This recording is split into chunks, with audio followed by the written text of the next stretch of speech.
Hello, good morning મિત્રો. આજે મારા નાની ડોટર અને જમાઈ આવ્યા છે. હવે એ લોકોને મારી ડોટરને મારા હાથના બટાકા પૌવા બહુ ભાવે છે. તો આજે એમ કહે છે પપ્પા તમે જ બટાકા પૌવા બનાવો, મારે તમારા હાથના પૌવા ખાવા છે, બહુ ટાઈમ થઈ ગયો. તો આજે હું બટાકા પૌવા બનાવું છું.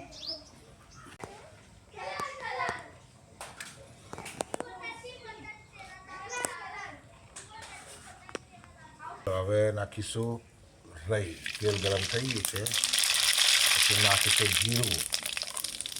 પહેલો બટાકાનો વઘાર કરી દેવાનો. ચાલો હવે લીંબડીના પાન અને લીલા મરચાં,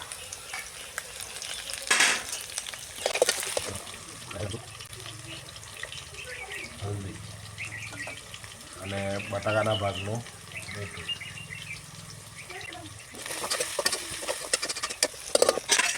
50% બટાકા બફાઈ જાય એટલે પછી નાખીશું ડુંગળી.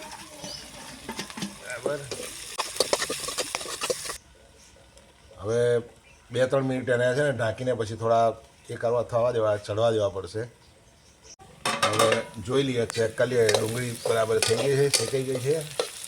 બરાબર, ડુંગળી બટાકા બંને વેસ્ટ ચડી ગયા છે. હવે નાખીશું અંદર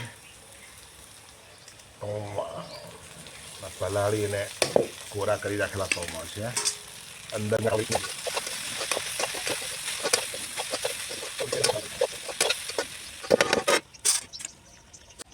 ચલો ભાઈ, હવે પૌવા છે રેડી એકદમ. હવે એની ઉપર નાખીશું આપણે ધાણા, ભરપૂર ધાણા, તો જ મજા આવે હવે પૌવા ખાવાની. ચાલો હવે એને ઉતારી લઈએ.